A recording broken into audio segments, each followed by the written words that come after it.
Making headlines tonight, the CCJ upholds a motion challenging a ruling of the Ghana Court of Appeal regarding the disputed March 2nd general elections. The Transport Board fleet boosted with the arrival of over 30 electric buses. Traffic lights installed at the dangerous Westmoreland Junction. And coming up in sports, rain ruins the return of Test cricket following the COVID-19 lockdown. Broadcasting from our studios in the Pine St. Michael, this is CBC Newsnight, starting now.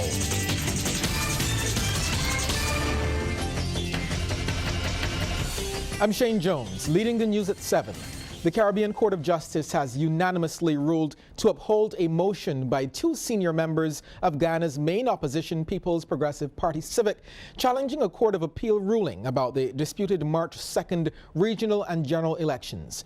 The CCJ, the country's highest court, last week heard the appeal filed by opposition leader Barrett Jagdeo and Irfan Ali, the PPC presidential candidate, seeking several reliefs. In his 30-minute judgment summary, CCJ President Justice Adrian Saunders noted with 4 months passing since elections were held and no parliament in place for over a year, no one in Ghana should consider this satisfactory. He says the law must now run its course. The judgment of the court was a unanimous one, to which all members of the bench contributed. Ultimately, the court ordered that A, special leave is granted to the applicants to appeal the decision of the Court of Appeal dated 22nd of June 2020. B, the appeal of the appellants is allowed. And C, the said decision of the Court of Appeal was made without jurisdiction. It is invalid. It is of no effect. The court also declared that the report of the Chief Election Officer of 23rd June 2020 is similarly of no effect. And political analyst Peter Wickham joins us live now. Good evening, Peter. Hi, good evening. Good to be with you. Okay, Peter, help us to understand this ruling. What does it mean and what happens next now in Ghana? Yeah, well, what it means, I think, is probably the bigger question. I think the implications are good for the jurisdiction of the CCJ. I think that the CCJ has again demonstrated its maturity in terms of dealing with these matters. And I also believe that the judgment is very useful in helping us to understand the role of a chief elections officer and the extent to which his powers are limited. And certainly that larger issues of election validity and so on ought to be discussed by a court. That's the good part. I think the challenge is in terms of how we go forward from this point. And the challenge that we will continue to have is that it is really still up to the Chief Elections Officer to act. Now, while the CCJ has given us clear instruction regarding how we should act, the reality is that he still seems to have independent power to act. And I think that he's been making it clear that his actions will be going in one direction. So I think the judgment is excellent. It has helped us to understand the process, and Justice Saunders has made it clear where he wants to go with this process. I think the challenge now will be getting the Chief Elections Officer, who appears to have some independent jurisdiction of his own, to act in the way that he's being instructed to act. And I think that's really where the challenge will come. So Peter, what happens with President Granger? Well, President Granger has made remarks in the passing of this the judgment, and the remarks he has made suggest that he is still looking to the Chief Elections Officer and to the Commission to make a ruling. He has continued to say that he will abide by the ruling of the Chief Elections of the GCOM. But he, however, is now looking to GCOM to make a ruling. It's as though President Granger has not seen or acknowledged the substance of what Justice Saunders said in his 30-minute summary. So certainly his comments would lead us to believe that he's looking to GCOM and that he is expecting that GCOM will make a declaration consistent with what GCOM has been advised to make, which leads me to believe that they're all looking to Lowenfield to see whether he will continue to press this issue. And for me, it's an unfortunate development in terms of the democracy in Guyana and where this is going, because we have two sides of the residue, and it's clear that Lowenfield seems to see himself as having some power that goes beyond. The GCOM as a majority is of one opinion, and the CCJ supports that opinion, but he still needs to be persuaded. And I think that's really where the challenge comes in. So Peter, my last question to you, we've heard the ruling from the CCJ, and that clearly shows that they're the big boys in Caribbean after the ruling with Shanique Murray. This is another big decision made by them. But from where you sit and your experience in the education in the matter, you don't have a crystal ball, but how does this end? I honestly think it's going to end with GCOM taking action to remove Lowenfield. There are criminal matters in which he has been charged already. That may give possibilities. There may be opportunities to either suspend or to remove him permanently. And I honestly think that it will be one of three things. Either he will be suspended and replaced, he will be fired and replaced, or alternatives will be locked up and replaced. It's sad, but it will come back to the question of getting the Chief Elections Officer to act. And I think that the conversation now at the level of GCOM is, how do you persuade this individual, and what mechanisms are available to you in order to facilitate the judgment of the CCJ and certainly the better judgment of Justice Singh, who is the chairman of GCOM. So my expectation is that this will continue for another few days, where Lowenfield continues to press his point. And in the meantime, there will be legal mechanisms that will be working to see whether he can be removed. Perhaps there will be another appeal approach to the courts by Lowenfield, seeking perhaps to block the removal of himself. And then that will be a whole other set of legal shenanigans. It's a mess politically, and I don't get the impression that President Granger is helping in this regard, however. Well, I'm thinking in the next couple of days we're going to have to come back to you to speak a bit more of this, because this seems far from over. Thank you so much for joining us, Peter. My pleasure. Okay. The Transport Board now has 33 electric buses, making it the largest fleet in the CARICOM grouping. The buses were offloaded at the Bridgetown port this morning. Lisa Lord reports. The electric buses have a capacity of 62 passengers, with 28 sitting. Minister of Transport Works and Maintenance, Dr. William Duguid, was among the officials on hand to oversee the proceedings at the Bridgetown port, along with members of the Transport Board. He says they're hoping to have the buses on the road as soon as possible, but there are several things that still need to be done. He pointed out that they have managed to bring in some experts from Panama to assist in the process. Training has to be done, commissioning has to be done, everything has to be checked on all 33 buses. We have to be confident and comfortable. Charging stations are just about ready. Everything is in place. We've actually just completed, and I'm having another press conference at a graduation ceremony at Samuel Jackman Prescott, because all the while we've had our mechanics being trained. Bobby here was trained, and everybody has passed, so that not only do we have the buses and make sure they're good, but we also have to make sure that the mechanics have been equally trained as well. Dr. Duguid says getting the buses here has been about 2 years in the making. These kinds of buses, you have to understand, are not normally designed for people who drive on the left-hand side. So we had to develop a spec for a specification for the bus, then have the bus designed, and then have it actually built. So we were continuing to work. We weren't making a lot of noise about it, but we are happy now that what was a dream, what was something to change Barbados, to transform us from using diesel buses, to using electric buses, has been changed from a dream now today to a reality. The Transport Minister says while the buses are expensive, they will be cost effective from a maintenance perspective. We actually did an assessment of maintaining old buses versus buying new buses. And it's actually much more cost effective to buy new buses when you get to certain numbers than continue to try to maintain old buses. And when we did those numbers, we realized better to go for the new buses. And if we're going for new, better to go for electric. The buses are all fully air-conditioned. They make provisions for differently abled passengers and have Wi-Fi capabilities. Lisa Lord, CBC News. Thanks, Lisa. The world's largest cruise ship, the Symphony of the Seas, docked in the Bridgetown port this morning. 300 of the ship's crew members were transferred to another ship. The world's second largest cruise ship, the Harmony of the Seas, was also expected in harbor. Claims of neglect have been leveled at the former administration after it was revealed street lights being installed on the Ronald Mapp Highway with its junction with Westmoreland to St. James had been in storage for some time.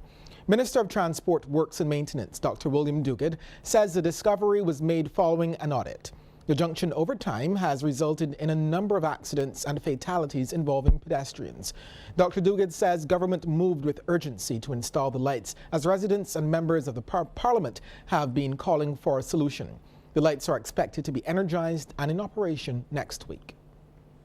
We are going to investigate it, and I'm going to check with Mr. Boyne, and I'm sure he will assist us, to see if all of that equipment was there, because if it was there sitting down in a warehouse, all that it meant was for the impetus to get up, design it and install it, and they did not do it, they neglected to do it for stupid political reasons. I would be very, very disappointed.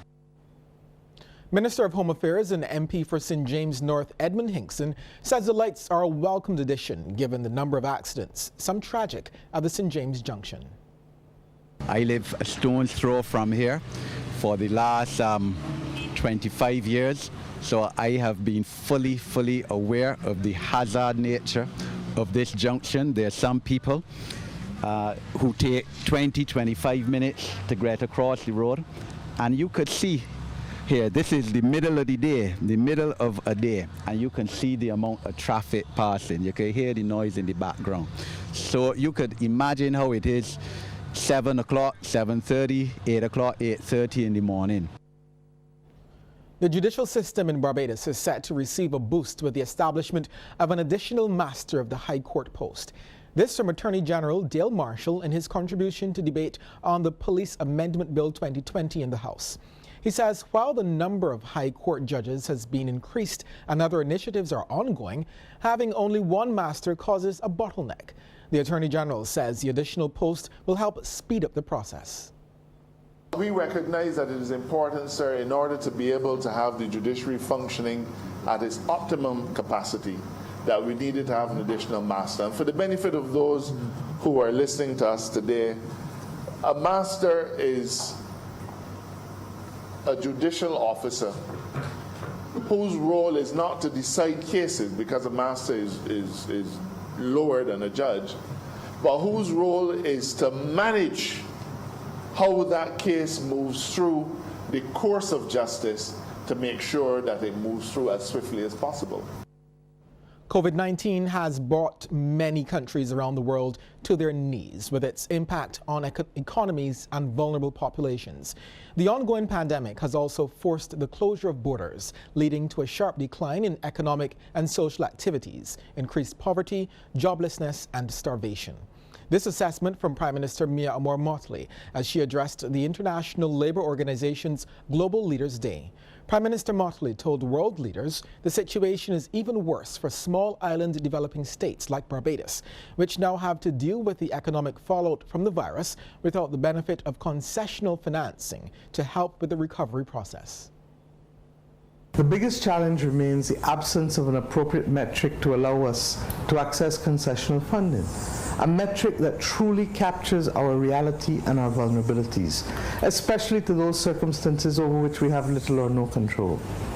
And the access to finance is necessary to get out of the grips of the pandemic, but also to allow us to build our resilience and lead to the diversification of our economies. And resilient we must be, particularly at this juncture of 2020. The Prime Minister says the only way for countries to survive the fallout is for those with resources to help those without. This is not the time for closing of ranks and insularity or the determination that only the strong will survive. Now, more than ever, countries have to collaborate closely if they will be successful in our efforts to rebuild our economies and our societies. Robust multilateral and bilateral cooperation and strong support by those in the international community must be given to the most vulnerable countries if they are expected to recover. Domestically, the training, retraining, and retooling of our human resources must also be encouraged. As Barbados prepares to reopen to international traffic and efforts continue at containing the COVID-19 pandemic, officials are ensuring the country is ready this hurricane season. Minister of Home Affairs Edmund Hinkson likened it to a double whammy, noting government is addressing the two factors together. Meetings have been held by the Emergency Management Advisory Committee and relevant ministries and agencies in this regard. We have been together in 5 sessions so far within the last, 6 weeks, preparing with different aspects of government for the hurricane season. We would have met, obviously, social welfare, whose responsibility it is to ensure that the people are protected, socially the most vulnerable, that we've been involved with the Ministry of Agriculture to ensure that there will be food supplies to each area of Barbados, especially the Scotland district, which is, as we all know, susceptible in the event that any part of Barbados is cut off from the rest as a result of a hurricane system. Mr. Hinkson urged residents to maintain vigilance, telling Barbadians nothing beats preparation. As the Division of Youth Affairs celebrates its 25th year of existence, it has joined with UNICEF to embark on the creation of a new policy that will create further opportunities for the empowerment and participation of Barbadian youth. Minister of Youth and Community Empowerment Adrian Ford outlined the policy this morning. The new National Youth Policy will be a key document reflecting the needs and aspirations of our young people and the vision, policies, priorities, and strategic objectives of this government. Moreover, it will reflect on our commitment to ensuring that the voices of young persons are heard at all levels, irrespective of social or circumstantial status, that their rights are known and respected, and that the correct opportunities are afforded for them to be resilient and to allow them to grow in this particular dimension. Minister Ford says the policy will ensure that voices of the youth will be heard at all levels. The Royal Barbados Police Force has committed to working closer with members of the media. This was one of the outcomes of today's meeting between the Barbados Association of Journalists and Media Workers, BARJAM, and the top brass of the force. The meeting was called following the treatment meted out to media professionals 2 Saturdays ago when they attempted to cover the court appearance of the man charged with the murder of news photographer Christoph Griffith and contractor Glenroy James at the District A Magistrates Court. Reporters and photographers who went to execute their duties were initially barred from entering the courtyard by police. Police Public Relations Officer Acting Inspector Rodney Innes described today's meeting as productive. If the ending of the meeting is to sum up how we will go forward, I think that I feel really positive about going forward. I think that we should, that the fact that we were frank about certain things, there are many other things that we need to discuss from time to time. The biggest thing about this meeting that I personally take away is that there is need for more meetings, consistent meetings, regular meetings, and the fact that we have our shortcomings, the Commission admitted that, and we believe the media, we as people have our shortcomings. None of us are perfect, but we are sure that we need to improve on a few things, especially our customer service that has been highlighted in many areas. And once we're on, the first step is to be honest about it, that is a fault, and accept that there is treating it and going forward. Inspector Innes says the force understands the importance of the media. The press helps us to police this country, and without the press, I mean, a lot of the information that we need to get there, whether it's a wanted person, a missing person, it's critical that the press have the information to put out there. We are in service to the public. We provide a service to the public, and the press provides that service as well. And mutually, once we work together, we form a better grouping to ultimately serve the public. Still to come, a look at some of the stories making headlines across the region. Then a bit later we have sports. But before we get to all of that, here's a tip from Cooperators General Insurance. This tip of the day is brought to you by Cooperators General Insurance Company Limited. Insurance the way you want it to be. If possible, after a hurricane, take photographs of any resultant damage to your home. Cooperators General Insurance, helping you to be prepared this hurricane season.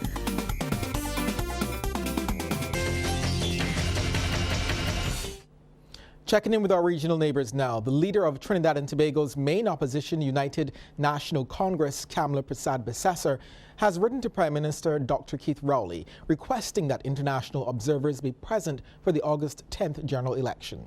In her letter, the opposition leader said that while the UNC acknowledges the ongoing global coronavirus pandemic and the public health regulations that are currently in effect, it is very concerned that measures are not in place to ensure citizens are able to exercise their franchise.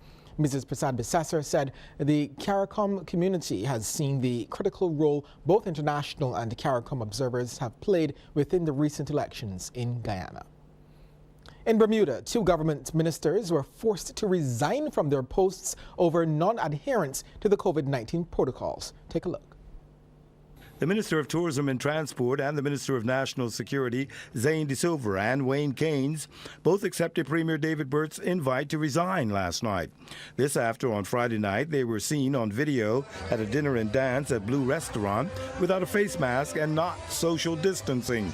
Mr. De Silva said he will continue to serve from the backbench. It was not a party at the Blue. It was a charity dinner. And for the most part, everybody was sitting down for the majority of the night. Charity dinner, not in honor of your wife's birthday? No. All these stories that have come out, Mike, it's, you know, I'm not going to try to defend all these bogus stories that are out there. No, it was not a party for my wife.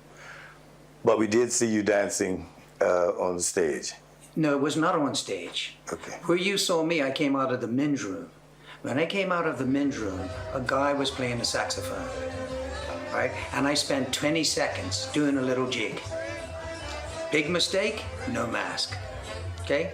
I was on my way out, went to the bathroom, came out, guy was there, I jigged for a couple of minutes, and then I left. Somebody got it on video. Sure they did. But the fact of the matter is, as a minister of the government, I should know better. Should have had my mask on. Case closed, no doubt.